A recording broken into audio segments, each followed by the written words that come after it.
Allah give me a brain, right, to see what's plausible. Oh, so just to get it right. So now, at first you said it's just Quran and it's Hadith. Yeah. Whatever agrees with that is good. What doesn't, you reject. Now you're saying it's Quran, it's Hadith, and it's what historians say. Yeah, for sure. Of course, we're going to take historians. Okay, good. Do historians say that Jesus died by crucifixion? Your modern day historians, yes. Yeah, Bart Ehrman, they say he died by crucifixion. Oh, historians say that Jesus died by crucifixion. Is that true? Of course not. No, وَمَا قَتَلُوا وَمَا صَلَبُوا. Allah was measured to be defeated. So your method of truth, your method of reality is butchered. Hello, welcome back to this amazing channel for this exciting debate between Godlogic and Muslims. On today's episode, the Muslims have no clear answer on the topic of the Injil. What is the Injil? Was it corrupted, and how was it corrupted? Let's watch this video to find out more fascinating details.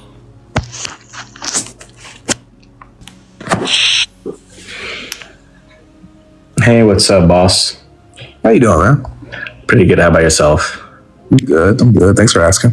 Yeah. So, well, I had a few background topics up before, but I mean, I guess I have one here. You want to dive into this one? What is the Injil? The Injil, yeah, we believe the Injil was the book given to Isa ibn Maryam alayhi salam, the gospel. Is this Omar? Yeah. You have a TikTok? I'm back. Yeah, bro. This is my day on TikTok. First day on TikTok. Welcome. Hey, you're sharp, man. My voice is kind of messed up. I don't know how you recognize me. That's awesome. It took a second. But yeah. It's a little from a cold. You know. Okay. For sure. Yes. All right, man. So I believe so. I mean, we've talked about pretty much everything before, but we can dive into this. Okay. Yeah. I believe that I have the Injil. Okay. Obviously, you wouldn't say that I do. You don't believe I have the Injil. Right. And why is that? What's the reason why you say what I have is not the Injil? So just basically from the Islamic perspective, we don't believe that, like, when Isa when Jesus was here, he was preaching like what Mark wrote in 70 AD or Matthew in 85 AD and vice versa, like the biography. I believe he was preaching what God revealed to him, confirming the Torah and abrogating some of it and allowing them to have certain things that they couldn't do, like abrogating laws, and also to correct them, and to bring them back to the path of God. Okay, so you don't believe as Muslims that Jesus was preaching what Mark wrote down, or Matthew, Luke, or John. Exactly. So who would you say wrote the Injil then? Who wrote the Injil? We believe, if you look at the tafsir of the ayah, I don't know if you guys, that was the one you're talking about, but Al-Ma'idah or Al-Imran, we believe that that Allah gave this as a test to Bani Israel to keep this book, that it was a test, and of course they sold it for miserly gain, it says in the Quran, and they failed, you know what I mean? It doesn't say that about the gospel. It doesn't say that about the Injil. If you look at the tafsir of Ibn Kathir, it says basically to the close wording that they basically sold it for a miserly gain. Who wrote it though? That's the Quran actually that says they sold for the miserly gain, but the tafsir goes more in depth into it. So who wrote it? Who wrote what? The Injil? Yes, who wrote the Injil, bro? I'm not sure. I mean, it's lost, so according to our Aqidah.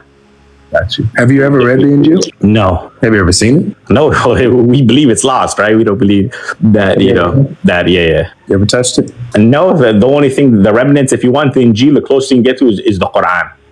The Final Testament, yeah. You haven't seen it? You haven't touched it? You've never read it? I know what you're going to say next, but go ahead, yeah. I don't want to interrupt you. And you don't know who wrote it? Well, we know who it's revealed to. We know the author, Allah, God. I didn't ask about its revelation. You don't know who wrote it, Is that correct? Yeah. Okay. Like, what do you mean? So how do you know, since you don't know who wrote the Injil, how do you know that Matthew, Mark, Luke, and John did not write the Injil? Because I'm not sure. Good question. I'm not gonna refer on second century church fathers to confirm. Even because it's not. I'm just following what the Christians call it. Tell me, like JD. Second century church fathers. What century was Irenaeus? Second century. What century was Ignatius? They're all second century. Ignatius is first. Well, he was probably born in first, but I mean, when did he die? What about Polycarp? Is he first or second century? When did they all die? Like 130, 140? Like they came way later on. Later. Polycarp. What century? I don't know. You tell me. Second? He's first century. Okay, but when he was born first century, right? But when What about Papias? What century is he? Polycarp. Yes. I'm looking at Polycarp one at a time. So Polycarp was what? This thing's lagging. So yeah, so he died 155, it's saying here. Yeah, so he's first century. Polycarp is first century. Ignatius, first century. Papias, what century is he? I don't know. That one I don't know about. He's first century. So these aren't second century church fathers. These are first century church fathers and theologians that attest to the authorship of the gospel. Now, but so that's a pretty blank statement, man. I mean, because Mark, we're talking about Mark, right? I was talking about, yeah.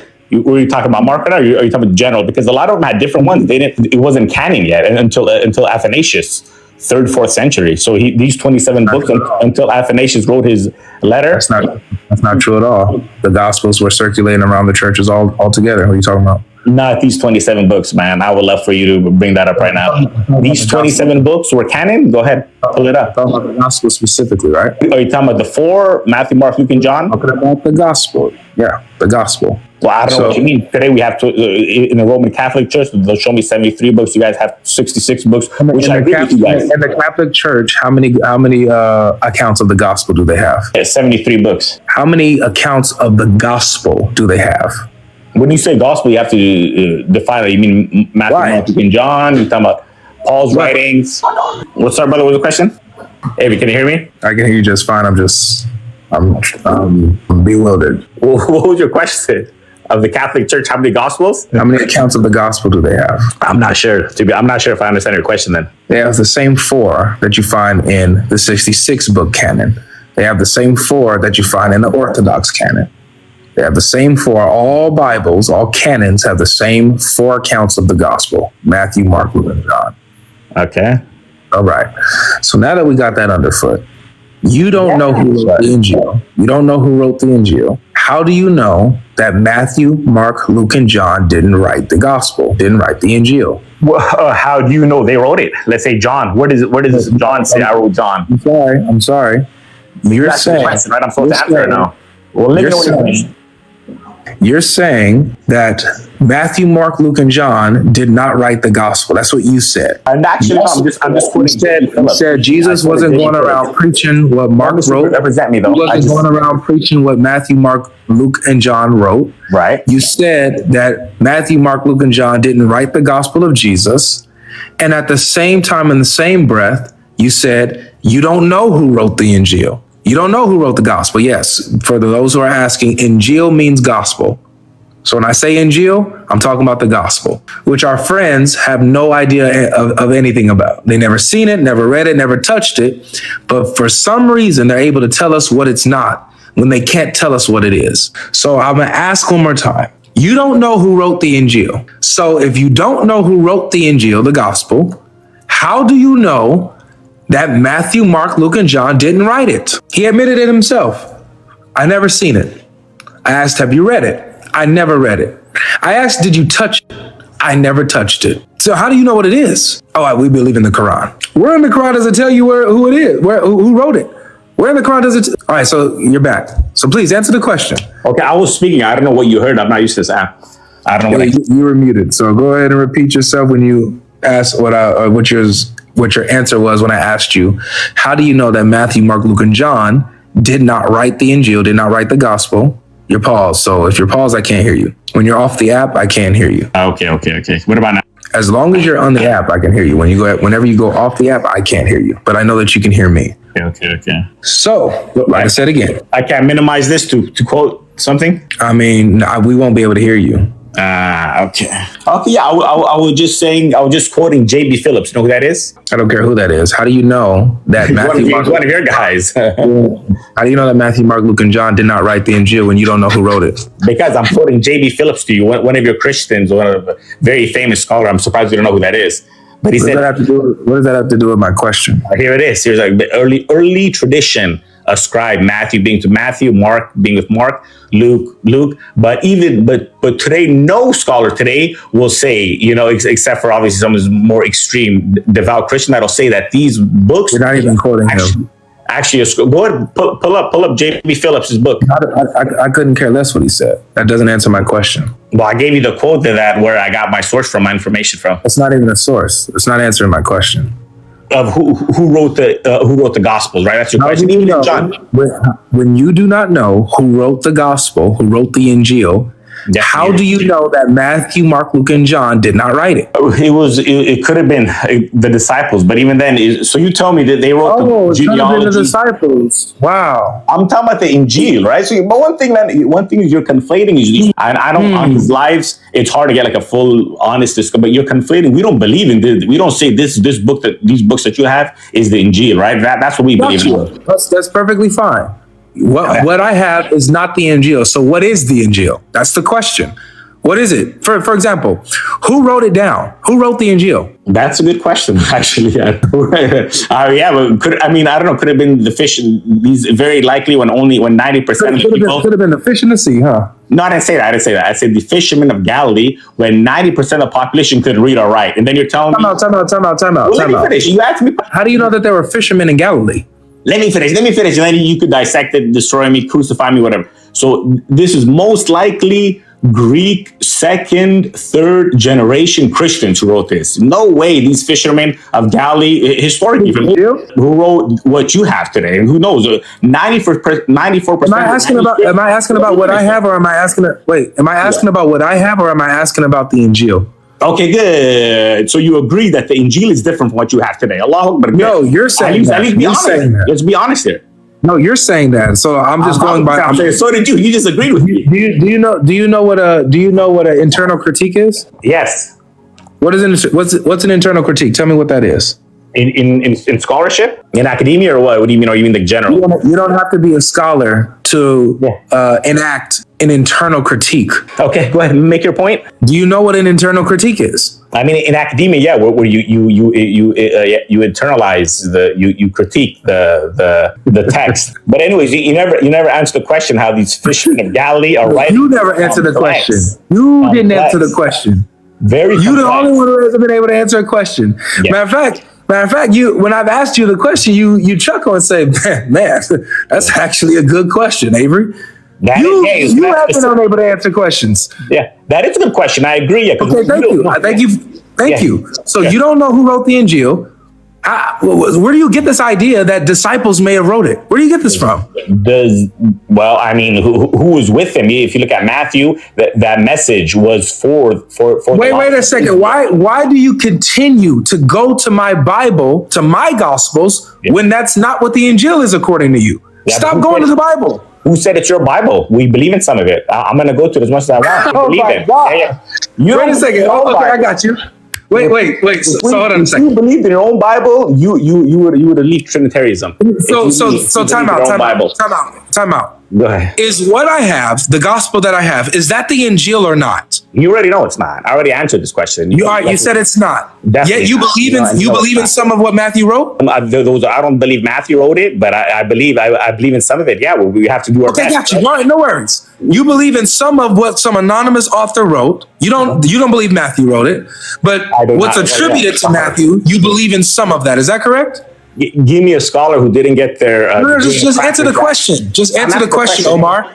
Well, give me a scholar who didn't get their degree in a Cracker Jack. Omar, just answer the question. Do you believe in some of what Matthew wrote? Or what's attributed to him? But did I already answer this question or no? No, you didn't. Be honest. So please, yes, I did. Or if you did, just give me an answer again. It's okay. I said I believe in some of it. I take the school of thought of plausible. Got you. Plausible. So I believe in some of it. Thank you. You believe in some of it. So was this author, since it's not the Injil, so it's not what Jesus revealed, it's not the Psalms, it's not the Zabur, it's not the Torah, it's not. Let me ask you this: was the author, this anonymous author that wrote some of what you believe in, was he a prophet? Of course not. Was he a messenger? No. So how is it that you're believing in a writing, in a text that's not written or has any authority or revelation from Allah? If you write, God is one, I say I believe in it. You right now, you're a Trinitarian Christian who does shirk. I'll say, yeah, that's correct. You don't have to be a prophet to write something that's correct or that's real. So somebody writing something that's correct is the same thing as you believing in that text? Well, obviously, I check it with the criterion. I mean, the Sahaba, they wrote the hadith. There was Sahaba who wrote the thing. And if you had something that you could date back to what are you saying? If the Sahaba wrote hadith, right, and the Quran, right? So it doesn't have to be a prophet writing it. Do you believe Isaiah wrote the whole? Wait. Does the Quran affirm hadith? Of course. So are you saying that Jesus also had hadith? The Injil had hadith? Well, you already know what we believe about the Injil, that we don't know if it's the actual, what it could have been. We don't know. It's lost, right? Lost in history. Man, a lot of I don't knows. So why would I make up an answer? But you are, though. Literally everything you're saying, you're making up as you go. Okay. What do you mean, why would you make up an answer? You've been literally making up an answer as you go. Look at the Quran, Surah Al-Ma'idah, verse 2. What does it say? We believe Nazzalna alayka al-kitab, what was original, the Torah and the Injeel, what was revealed before. So what is this? What is this writing? What is this writing from this anonymous author that has some things that you believe in it? What is that? What is that? If it doesn't contradict the Quran, the Hadith, we believe in it. Simple as that. Oh, so anything ever in all of writing, in all of antiquity, no matter what the religion, no matter what the position, if what is written doesn't contradict the Quran, you believe in it? If it doesn't contradict the Quran, the Hadith, obviously, then we have our historians look at it too. What's plausible, right? What do you mean? Well, no, because now you're adding again. So is it what agrees with the Quran, the Hadith, and what historians say that contributes truth for you? Or is it what aligns specifically with the Quran and Hadith alone? Which one is it? So I guess it's a bit of both, but you're kind of mixing it a little bit. So it's the Quran, the Hadith, and what historians give me, Allah give me a brain, right? To see what's plausible. Oh, right? So just to get it right. So now, at first you said it's just Quran and it's Hadith. Yeah. Whatever agrees with that is good. What doesn't, you reject. Now you're saying, hold on, Omar. Now you're saying it's Quran, it's Hadith, and it's what historians say. Yeah, for sure. Of course, we're going to take historians. Okay, good. Do historians say that Jesus died by crucifixion? With your modern day historians, yes. Yeah, Bar Ehrman, they say he died by crucifixion. Oh, historians say that Jesus died by crucifixion. Is that true? Of course not. No, وَمَا قَتَلُوا وَمَا صَلَبُوا to be defeated by anyone who's hanged on a tree is cursed, according to the Old Testament. So your method of truth, your method of reality is butchered, what you gave me. No. Because I just asked you one element of your standard of reality that you gave me, your standard of truth. One element of those contradicts your others. Not necessarily. So do you see how your standard of truth doesn't work? No. So how about, look at this. So not all historians believe that Jesus was crucified, by the way. There was another man, Barabbas. Okay, give me a reputable historian that rejects the crucifixion of Jesus under Pontius Pilate.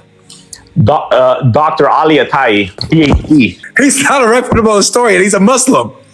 Okay, so he's Muslim, so that disqualified him from being a historian. He had the PhD. He speaks 6 languages. You said right. Dr. Ali Atai, you guys, who is a Muslim.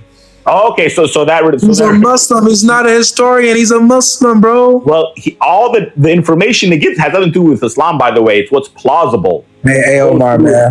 Omar, I appreciate you coming by, man. But I'm done. No problem, man. Guys, what can I say? What can we say? If I were to repeat this conversation that I just had with Omar with someone who is, let's say, someone who is sensitive towards Islam, right? Someone who is sympathetic or empathetic. What is it? Empathetic towards Islam. Sympathetic? One of those. Y'all know what I mean. If I were to repeat this conversation with somebody who sympathized with Islam, they would think I was lying. They would think that I am purposely misrepresenting Muslims, purposely misrepresenting their argument, their belief, purposely taking what they say out of. They would think that I was joking. If I were to repeat the conversation that I and Umar had to one of those Islam sympathizers. Man, oh man, you cannot, and I repeat, and I say this all the time, it's a saying now in our realm, you cannot make this up. You can't do it. You can't make this up. Okay, welcome back, guys. That was an amazing and fascinating one. Let us know your thoughts in the comment section. Share this video, and also very important, don't forget to like this video as well. I am starting to believe this is demonic possession or very corrosive spiritual manipulation. Our understanding of Islam might be so off. There is no way every one of them can be this dishonest. To make it worse, it's about the creator of everything, the same God they believe is all powerful, yet they limit him in their mind and also in their understanding of what he can do and what he cannot do. It seems like lying is part of Islamic culture, because I have not seen a people this dishonest. He doesn't know the Injil, he have never read from it, and yet he believed that Injil had been corrupted. That statement is indirectly saying that Allah had lied for failing to protect his own book that he said it cannot be corrupted. If the book, Allah said that it cannot be corrupted and is now being corrupted, it means that he has lied and he has failed to protect the book. So 21st century Muslims don't know what they are doing to their religion and their Quran by saying that the Bible or the Injil have been corrupted.